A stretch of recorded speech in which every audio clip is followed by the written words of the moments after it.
గత వీడియోలో మనం చూశాం, అభిమన్యుడి మరణానికి కారణమైన సైంధవుణ్ణి సూర్యాస్తమయంలోపు చంపకపోతే అగ్నిప్రవేశం చేస్తానని అర్జునుడు భీషణ ప్రతిజ్ఞ చేశాడు.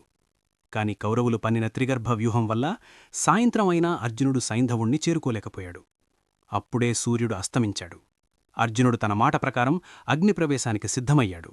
అర్జునుడు ఓడిపోయాడని, ఇక తన ప్రాణాలకు ముప్పు లేదని సంబరపడుతూ సైంధవుడు గర్వంగా బయటకు వచ్చాడు.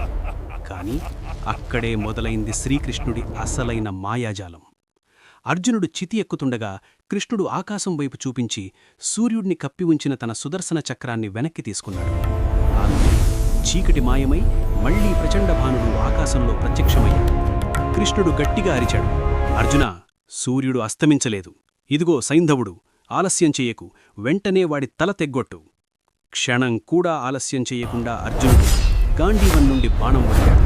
అది నేరుగా వెళ్లి సైంధవుడి తలను మొండెం నుండి వేరు చేసింది. కాని అప్పుడే కృష్ణుడు హెచ్చరించాడు, పార్థ, ఆ తలని కింద పడినీయకు.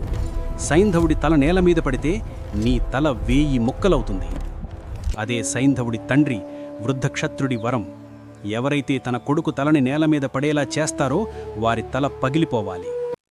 ఈ ప్రమాదాన్ని గ్రహించిన అర్జునుడు కింద పడుతున్న తలని బాణాల వర్షంతో గాలిలోనే నిలబెట్టాడు.